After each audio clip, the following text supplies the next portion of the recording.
Hi എൻ്റെ സഹോദരങ്ങളെ, എല്ലാവർക്കും ക്രിസ്മസിൻ്റെ എല്ലാവിധ മംഗളങ്ങളും ആശംസകളും നേരുന്നു. അങ്ങനെ 25 ദിവസമായി നമ്മൾ പുൽക്കൂട്ടിലേക്ക് പതുക്കെ ധ്യാനിച്ചുകൊണ്ട് നടന്നെത്തി. ഇന്ന് നമുക്ക് ഇവിടെ നിന്ന് പിരിയുന്നതിന് മുമ്പ് ഈ ആഴ്ചത്തെ ലിറ്റർജിയെപ്പറ്റി പെട്ടെന്നൊന്ന് പറയാം.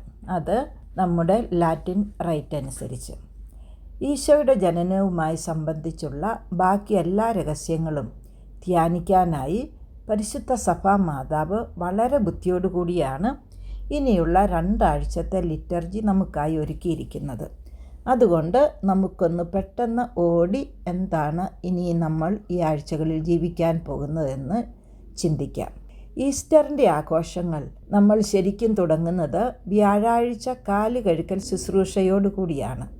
അന്ന് പിതാവിനും പുത്രനും പരിശുദ്ധാത്മാവിന് സ്തുതി എന്ന പരിശുദ്ധ ത്രിത്വത്തെ അഭിസംബോധന ചെയ്ത് തുടങ്ങുന്ന ലിറ്റർജി തീരുന്നത് ഞായറാഴ്ച രാത്രി കുർബാന കഴിഞ്ഞ് ഹല്ലേലൂയ എന്ന് പറയുമ്പോഴാണ്. ഒരേ ഒരു ലിറ്റർജി 3 ദിവസമായിട്ട് ഡിവൈഡ് ചെയ്താണ് നമ്മൾ ആഘോഷിക്കുന്നത്.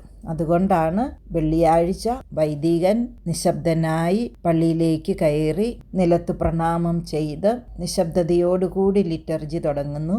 തീരുമ്പോൾ നിശബ്ദതയിൽ ലിറ്റർജി തീരുന്നു. അതുപോലെ തന്നെ വ്യാഴാഴ്ച ഈശോയെ ആരാധിച്ചുകൊണ്ട് പ്രാർത്ഥനയിലാണ് സെലിബ്രേഷൻ തീരുന്നത്.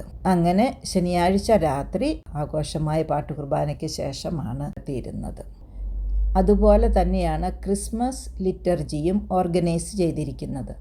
3 അല്ലെങ്കിൽ 4 കുർബാനയിലൂടെയാണ് ഈശോയുടെ ജനനത്തിൻ്റെ മൊത്തം രഹസ്യങ്ങളും നമ്മൾ ധ്യാനിക്കുന്നത്. ഓരോ കുർബാനയ്ക്കും വ്യത്യസ്തമായ സുവിശേഷ വായനയാണ്. അങ്ങനെ ഒരു ചുരുളഴിക്കുന്നത് പോലെ പതുക്കെ വലിയ രക്ഷാകര രഹസ്യങ്ങൾ സഭാ മാതാവ് നമ്മളെ കൈപിടിച്ച് നടത്തി കൊണ്ടുപോയി മനസ്സിലാക്കിച്ചു തരികയാണ്. 24-ാം തീയതി വൈകിട്ട് മത്തായിയുടെ സുവിശേഷത്തിലെ 1-ാം അധ്യായം യേശുവിൻ്റെ വംശാവലിയും മാലാഖ യൗസേപ്പ് പിതാവിനോട് യേശുവിൻ്റെ ജനനത്തെപ്പറ്റി പറയുന്നതുമാണ് നമ്മൾ കേൾക്കുന്നത്. അങ്ങനെ പഴയ നിയമത്തിൽ കാത്തിരുന്ന ജനതയെ പ്രതിനിധീകരിച്ച് വിശുദ്ധ യൗസേപ്പ് ഈശോയെ സ്വീകരിക്കുന്നു.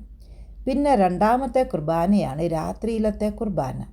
അപ്പോൾ നമ്മൾ ലൂക്കായുടെ സുവിശേഷം 2-ാം അധ്യായം 1 മുതൽ 14 വരെയുള്ള വാക്യങ്ങളാണ് വായിക്കുന്നത്. അവിടെ മാതാവും യൗസേപ്പ് പിതാവും കൂടി ബെത്ലഹേമിലേക്ക് പോവുകയും അവിടെ കുഞ്ഞിനെ പ്രസവിക്കുകയും ആ രാത്രിയിൽ മാലാഖന്മാർ ആട്ടിടയന്മാരെ ഒരു രക്ഷകൻ ജനിച്ചിരിക്കുന്നു എന്ന വാർത്ത അറിയിക്കുകയും ചെയ്യുന്നു. അർദ്ധരാത്രിയിലെ കുർബാനയിൽ ഇടയന്മാർ ഉറങ്ങിക്കിടക്കുമ്പോൾ മാലാഖന്മാർ പാടുന്നത് അർത്ഥവത്തായ ഒന്നാണ്. നമ്മൾ ഈ ദിവസങ്ങളിൽ ധ്യാനിച്ചതുപോലെ ഈശോ ഇരുട്ടിൽ പ്രകാശമായി ജനിച്ചവനാണ്. 3-ാമത്തെ കുർബാന 25-ാം തീയതി പ്രഭാതത്തിലുള്ള കുർബാനയാണ്. ഈ 3-ാമത്തെ കുർബാനയിൽ ആട്ടിടയന്മാർ ഈശോയുടെ അടുത്തെത്തുകയും കുഞ്ഞിനെ ആരാധിക്കുകയും അവർ അവിടെ നിന്ന് പോകുമ്പോൾ കാണുന്നവരോടും കേൾക്കുന്നവരോടുമെല്ലാം അവർ കണ്ടതും കേട്ടതും സന്തോഷപൂർവ്വം അറിയിക്കുകയും ചെയ്യുന്നതാണ് നമ്മൾ കേൾക്കുന്നത്. അങ്ങനെ പതുക്കെ പുൽക്കൂട്ടിലേക്ക് ഈശോയുടെ അടുത്തേക്ക് ആൾക്കാരെത്തുന്നു. 4-ാമത്തെ കുർബാന 25-ാം തീയതി രാവിലത്തെ കുർബാന. പ്രഭാതത്തിൽ ഒരു കുർബാന, പിന്നെ ദിവസത്തിൽ ഡേയിൽ ഒരു കുർബാന. ഈ 4-ാമത്തെ കുർബാനയിൽ യോഹന്നാൻ്റെ സുവിശേഷം 1-ാം അധ്യായം 1 മുതൽ 18 വരെയുള്ള വാക്യങ്ങളാണ് നമ്മൾ വായിക്കുന്നത്. കഴിഞ്ഞ ദിവസങ്ങളിൽ പറഞ്ഞതുപോലെ ആദ്യത്തെ സുവിശേഷകർ ഈശോയുടെ ഈ ലോകത്തിലെ ജന്മത്തെപ്പറ്റി പറയുമ്പോൾ യോഹന്നാൻ സുവിശേഷകൻ ഈശോയുടെ ആദ്യം മുതലുള്ള സൃഷ്ടിക്ക് മുമ്പുള്ള തൻ്റെ അവസ്ഥയെക്കുറിച്ചാണ് പറയുന്നത്. അതായത് ഈ ഭൂമിയിൽ വന്ന് ജനിച്ച യേശു മറ്റുള്ള എല്ലാ മനുഷ്യരെക്കാളും വ്യത്യസ്തമായി അവൻ ദൈവമാണ്. ദൈവമായവൻ മനുഷ്യനായി ജനിച്ചു നമ്മളെ രക്ഷിക്കാൻ. അതുകൊണ്ടാണ് നമ്മൾ ഈശോയുടെ ജനനം ഘോഷിക്കുന്നത്. അങ്ങനെ പതുക്കെ ചുരുളഴിച്ച് സഭ നമ്മളെ വലിയ രക്ഷാകര രഹസ്യത്തിലേക്ക് നടത്തുകയാണ്. അപ്പോൾ ഇന്ന് പുൽക്കൂടിന് ചുറ്റും ഉണ്ണിയുടെ മുഖത്തേക്ക് നോക്കി ഇരിക്കുന്ന സമയത്ത് ഈ പുൽക്കൂടിന് ചുറ്റും വന്ന പല സൈസ് ആൾക്കാരെ ഓർത്ത് അതിൽ ആരോടാണ് ഞാൻ അനുരൂപപ്പെടാൻ താല്പര്യപ്പെടുന്നതെന്ന് നമ്മൾ ഓരോരുത്തരും നോക്കുന്നത് നല്ലതാണ്.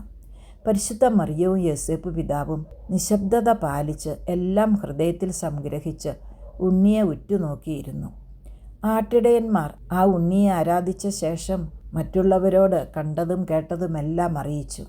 പൂജാരാജാക്കന്മാർ ഈശോയുടെ അടുത്തെത്തി വളരെ അപകടകരമായ ഹെറോദേസിൻ്റെ കയ്യിൽ നിന്നും രക്ഷപ്പെട്ട് ഉണ്ണിയുടെ അടുത്തെത്തി ആരാധിച്ചതിന് ശേഷം വഴിമാറിപ്പോയി. വന്ന വഴിയെ പോയിരുന്നെങ്കിൽ അതവർക്കും ജനിച്ച കുഞ്ഞിനും അപകടമായിരുന്നു.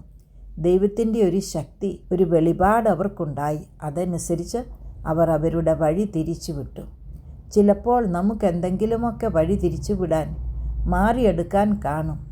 ഇന്നലെ വരെ ഉണ്ടായിരുന്ന രീതികളിൽ നിന്നും മാറ്റം വരുത്തേണ്ട ആവശ്യമുണ്ടായിരിക്കാം ഇന്ന് ഈശോയെ ആരാധിച്ചതിന് ശേഷം.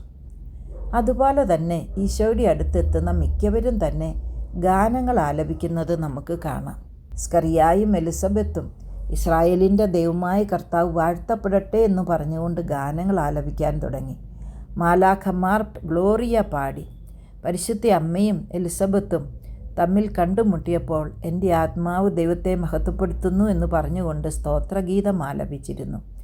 അതുകൊണ്ട് പുൽക്കൂടിന് ചുറ്റും ഇരുന്ന് അറിയാവുന്ന പാട്ടുകളൊക്കെ പാടുന്നത് അവരോടുകൂടി ആയിരിക്കാനുള്ള ഒരു മാർഗമാണ്. അതുപോലെ തന്നെ നമ്മൾ കഴിഞ്ഞ ദിവസങ്ങളിൽ പറഞ്ഞതുപോലെ ആ പുൽക്കൂടിന് ചുറ്റും മാലാഖമാരുടെയും മൃഗങ്ങളുടെയും പക്ഷികളുടെയും മനുഷ്യരുടെയും ഒരു സിംഫോണിക്കലായുള്ള ഗാനം ഉണ്ടായിരുന്നു. ശിമിയോനും അന്നയും ആ കുഞ്ഞിനെ കൈകളിലെടുത്തുകൊണ്ട് ഈ ദാസനെ ഇനി വിട്ടയക്കൂ, കാരണം എല്ലാ ജനതകളും ആകാംക്ഷയോടെ കാത്തിരുന്ന സകല ജനതകൾക്കും വേണ്ടിയുള്ള രക്ഷകനെ എൻ്റെ കണ്ണുകൾ കണ്ടു കഴിഞ്ഞു. അതേസമയം മറ്റൊരു വശത്ത് ഹെറോദേസും ബൈബിൾ പണ്ഡിതന്മാർ ഹെറോദേസിനൊപ്പം ബൈബിളിൽ തപ്പുകയായിരുന്നു. അവനെപ്പറ്റി എന്താണ് എഴുതിയിരിക്കുന്നത്, എവിടെ ജനിക്കും എന്നറിഞ്ഞിട്ട് വേണം ബാക്കി കാര്യങ്ങൾ പ്രോഗ്രാം ചെയ്യാനിരുന്നത്. അവർ പൂജാരാജാക്കന്മാരോട് പറഞ്ഞു, നിങ്ങൾ പോയി അവനെ ആരാധിച്ചിട്ട് വന്ന് പറയൂ എവിടെയാണെന്ന്, ഞങ്ങളും പോയി ആരാധിക്കാമെന്ന്. സത്യത്തിൽ ആ ഭക്തി വാക്കുകളുടെ അപ്പുറത്ത് തിന്മയുടെ ഗൂഢാലോചനകൾ ഉണ്ടായിരുന്നു. ഈ ക്രിസ്മസ് സീസണിൽ പുറമേ ഉള്ള ആചാരഭക്തി കൃത്യങ്ങൾ ചെയ്തുകൊണ്ട് മറ്റുള്ളവർക്കെതിരായി തിന്മ പറയാനോ ഗൂഢാലോചനകൾ നടത്താനോ ഉള്ള പ്രലോഭനങ്ങൾ ഉണ്ടായാൽ അപ്പോൾ നമുക്ക് ഹെറോദേസിനെയും യഹൂദന്മാരുടെയും കാര്യം ഓർക്കാം. ഇനി 25-ാം തീയതി മുതൽ ജനുവരി 1-ാം തീയതി വരെയുള്ള 8 ദിവസങ്ങളിൽ ഈസ്റ്റർ പോലെ തന്നെ ക്രിസ്മസിനും നമ്മുടെ ലാറ്റിൻ റൈറ്റിൽ നമ്മൾ 8 ദിവസം ഒരേ ദിവസം പോലെയാണ് ആഘോഷിക്കുന്നത്. പക്ഷേ ഓരോ ദിവസവും ഈ ജനനത്തിൻ്റെ വലിയ വലിയ അർത്ഥങ്ങൾ ലിറ്റർജിയിലൂടെ നമ്മൾ സെലിബ്രേറ്റ് ചെയ്യുകയാണ്. ഉദാഹരണത്തിന് 26-ാം തീയതി നമ്മൾ വിശുദ്ധ സ്റ്റീഫൻ്റെ രക്തസാക്ഷിത്വം ആചരിക്കുന്നു. ഈശോ ഈ ഭൂമിയിൽ വന്ന് ജനിച്ചതിൻ്റെ പിറ്റേ ദിവസം മനുഷ്യൻ സ്വർഗത്തിൽ ജനിച്ചതിൻ്റെ ഓർമ്മയാഘോഷിക്കാൻ സഭ നമ്മളെ പഠിപ്പിക്കുകയാണ്. മരണം എന്നത് നിത്യജീവിതത്തിലേക്കുള്ള ജനനമാണെന്നും ഈശോ മനുഷ്യനായി ജനിച്ചത് നമ്മളെ ദൈവമാക്കാൻ, ദൈവത്തിൻ്റെ മക്കളാക്കാൻ, ദൈവ സൗഭാഗ്യം അനുഭവിക്കാനാണ് എന്ന് സഭ നമ്മളെ ഇതിലൂടെ പഠിപ്പിക്കുകയാണ്. അതുകൊണ്ട് തന്നെ ലാറ്റിൻ സഭയിൽ വിശുദ്ധരുടെ തിരുനാൾ ആഘോഷിക്കുന്നത് അവരുടെ മരണ ദിവസമാണ്. ആ ദിവസമോ അതിൻ്റെ പിറ്റേ ദിവസമോ. വിശുദ്ധ ഫ്രാൻസിസ് ഒക്ടോബർ 3-ന് മരിച്ചു, 4-ാം തീയതി നമ്മൾ ഘോഷിക്കുന്നു. വിശുദ്ധ കൊച്ചു ത്രേസ്യ സെപ്റ്റംബർ 30-ന് മരിച്ചു, ഒക്ടോബർ 1-ന് നമ്മൾ ഫീസ്റ്റ് ആഘോഷിക്കുന്നു. 27-ാം തീയതി നമ്മൾ വിശുദ്ധ യോഹന്നാൻ സുവിശേഷകൻ്റെ പെരുന്നാൾ ആണ് ആഘോഷിക്കുന്നത്. അപ്പസ്തോലന്മാരിൽ വിശുദ്ധ യോഹന്നാൻ ഒഴികെ ബാക്കി എല്ലാവരും രക്തസാക്ഷിത്വം വഹിച്ചവരാണ്. യോഹന്നാൻ അന്ത്യ അത്താഴത്തിൽ ഈശോയുടെ മാറിടത്തിൽ ചാരി തൻ്റെ സ്നേഹം മുഴുവൻ വാർന്നെടുത്ത് തൻ്റെ ഗുരുനാഥൻ്റെ എല്ലാ ചിന്തകളും മനസ്സിലൊതുക്കി തൻ്റെ ജീവിത അവസാന കാലത്ത് പാത്മോസ് ദ്വീപിൽ ജീവിച്ച ആ കാലത്ത് ഒരുപാട് ദൈവിക അനുഭവങ്ങളും വെളിപാടുകളും ഉണ്ടായി ഒരു മിസ്റ്റിക് ലൈഫ് നടത്തിയതിന് ശേഷമാണ് സുവിശേഷവും വെളിപാട് പുസ്തകവും എഴുതി സ്വർഗത്തിലെ ലിറ്റർജി എങ്ങനെയാണ്, മാലാഖമാരും വിശുദ്ധരും എങ്ങനെയാണ് അവിടെ പാടുന്നത് എന്നൊക്കെ വെളിപാട് പുസ്തകത്തിലൂടെ നമുക്ക് പകർന്നു തന്ന് ഈ ലോകത്തിൽ നിന്നും പോയ ഒരു വിശുദ്ധനാണ് യോഹന്നാൻ. അതുകൊണ്ട് വിശുദ്ധ സ്റ്റീഫൻ രക്തം കൊണ്ട് സാക്ഷ്യം നൽകിയെങ്കിൽ വിശുദ്ധ യോഹന്നാൻ ധ്യാനത്തിലൂടെയും മിസ്റ്റിക് ലൈഫിലൂടെയും ഈ ലോകത്തിൽ വെച്ച് തന്നെ ദൈവത്തെ അനുഭവിക്കുന്നവരെ, ധ്യാനിച്ചിരിക്കുന്നവരെ പ്രതിനിധീകരിക്കുന്നു. നമ്മുടെയൊക്കെ കോൺവെൻറ്റുകളിലും മിണ്ടാമഠങ്ങളിലുമൊക്കെ അൾത്താരയുടെ മുന്നിൽ വളരെയധികം സമയം ചെലവഴിച്ച് ആത്മാക്കൾ ഇരുന്ന് ലോകത്തിനു വേണ്ടി പ്രാർത്ഥിക്കുന്ന എന്തേരം പേര് നമ്മുടെ ഇടയിൽ ഇപ്പോഴുമുണ്ട്. പ്രായം ചെന്ന സിസ്റ്റേഴ്സൊക്കെ എത്രയോ മണിക്കൂറുകൾ ഈശോയുടെ അടുത്തിരുന്ന് ലോകം മുഴുവനും വേണ്ടി പ്രാർത്ഥിക്കുന്നു. അതുപോലെ തന്നെ അമ്മമാർ, അപ്പന്മാർ മക്കളെ പഠിപ്പിച്ച് അവർ ദൂരെ ആയതിനു ശേഷം തന്നെ വീടുകളിലിരിക്കുന്നവരുണ്ടായിരിക്കാം. പണ്ട് ചെയ്ത കാര്യങ്ങളൊന്നും ചെയ്യാൻ പറ്റുന്നില്ലെങ്കിലും അവർക്കൊക്കെ ഒരു ശക്തിയാണ് യോഹന്നാൻ സുവിശേഷകൻ, അല്ലെങ്കിൽ ദേവാലയത്തിലെ ശിമിയോൻ. ദൈവം ചെയ്ത അത്ഭുതങ്ങളെ ഓർത്ത് ധ്യാനിച്ച് ഓരോ നിമിഷവും ജീവിക്കാൻ ഇങ്ങനെയുള്ളവർക്ക് വേണ്ടി നമുക്കിന്ന് പ്രാർത്ഥിക്കാം. ഇനി 28-ാം തീയതി നമ്മൾ നിഷ്കളങ്കരായ ആ കുഞ്ഞുങ്ങൾ ഈശോയെ അറിയുകയോ കേൾക്കുകയോ ചെയ്തിട്ടില്ലെങ്കിലും യേശുവെന്ന സത്യത്തിനു വേണ്ടി ജീവൻ കൊടുത്ത ആ ബലിയാടുകളെ ഓർത്ത് ദൈവത്തിന് നന്ദി പറയുകയാണ്. അതോടൊപ്പം തന്നെ ക്രിസ്തുവിനെ അറിയുകയും കേൾക്കുകയും ചെയ്യാത്തവർ, എന്നാൽ സത്യത്തിനു വേണ്ടി, നീതിക്ക് വേണ്ടി ജീവൻ കൊടുത്ത് ബലിയാടുകളായി മരിച്ച ഒരുപാട് പേർ നമ്മുടെ ജനതകൾക്കിടയിലുണ്ട്. അവരെ എല്ലാം ഓർത്ത് ലിറ്റർജിയിൽ പ്രത്യേകം ഈ ദിവസം പ്രാർത്ഥിക്കുകയാണ് നമ്മൾ ചെയ്യുന്നത്.